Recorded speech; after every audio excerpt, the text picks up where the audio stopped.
பிரிட்டனில் மீண்டும் ஆட்சியமைத்தால் வரி குறைக்கப்படும். பிரதமர் உறுதி.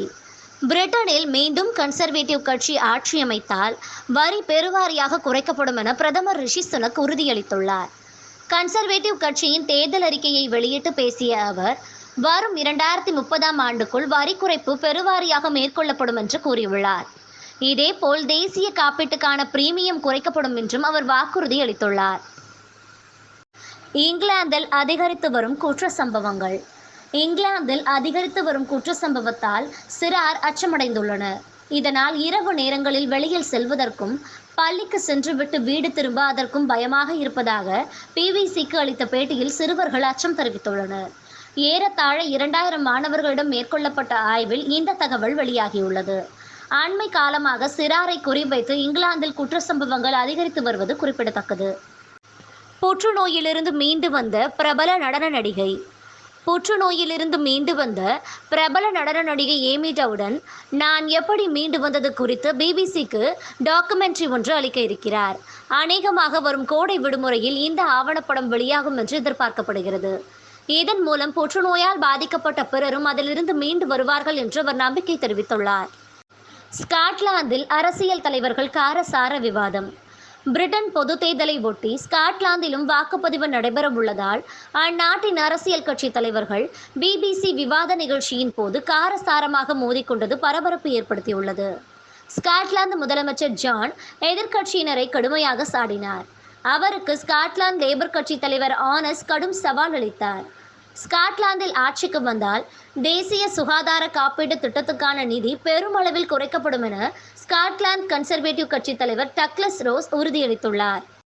தெளிவற்ற நிலையில் கன்சர்வேட்டிவ் கட்சி தேர்தல் வாக்குறுதி. எதிர்க்கட்சியினர் விமர்சனம். இங்கிலாந்தில் ஆளும் கன்சர்வேட்டிவ் கட்சியின் தேர்தல் அறிக்கையானது தெளிவற்ற நிலையில் உள்ளதாக எதிர்க்கட்சி தலைவர் ஸ்டார்மர் விமர்சித்துள்ளார். மேலும் பிரதமர் ரிஷி சுனக் வெளியிட்ட எந்தவொரு வாக்குறுதியும் எளிதில் நிறைவேற்றக்கூடியது அல்ல என்றும் அவர் உறுதியளித்துள்ளார். ஐரோப்பிய நாடுகளை அச்சுறுத்தும் புலிகொசு. டெங்கு பாதிப்பு அதிகரிப்பு. ஐரோப்பிய நாடுகளில் அச்சுறுத்தும் புலிகொசுவால் டெங்கு பாதிப்பு அதிகரித்து வருகிறது. அதிலும் குறிப்பாக பிரான்ஸ், ஸ்பெயின், கிரீஸ் போன்ற நாடுகளில் புலிகொசுவின் தொல்லை அதிகரித்து வருவதாக ஐரோப்பிய நோய் கட்டுப்பாடு மற்றும் தடுப்பு இயக்கம் எச்சரிக்கை விடுத்துள்ளது. பாரிஸின் வடக்கு பகுதியில் அடுத்த மாதம் ஒலிம்பிக் போட்டி கோலாகலமாக நடைபெறவுள்ளது. இந்த சூழ்நிலையில் புலி கொசுவின் தாக்கத்தால் டெங்கு பாதிப்பு அதிகரித்து வருவதாக சர்வதேச விளையாட்டு வீரர்களை அச்சுறுத்தும் நிலை ஏற்பட்டுள்ளது. எனவே இதை கட்டுப்படுத்துவதற்கு பிரான்ஸ் சுகாதாரத்துறை கடும் நடவடிக்கைகளை மேற்கொண்டு வருகிறது. ஆலங்கட்டி மழையால் சேதமடைந்த விமானம்.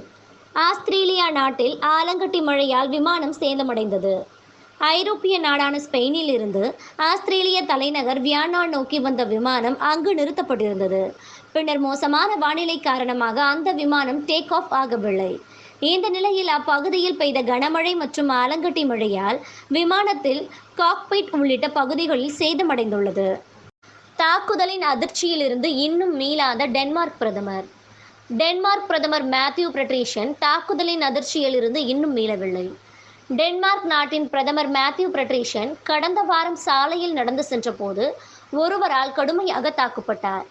மேலும் அவரது கன்னத்தில் பலாரென அறையப்பட்டதால் அதிர்ச்சியடைந்த அவர் வீட்டில் ஓய்வில் இருக்கிறார்.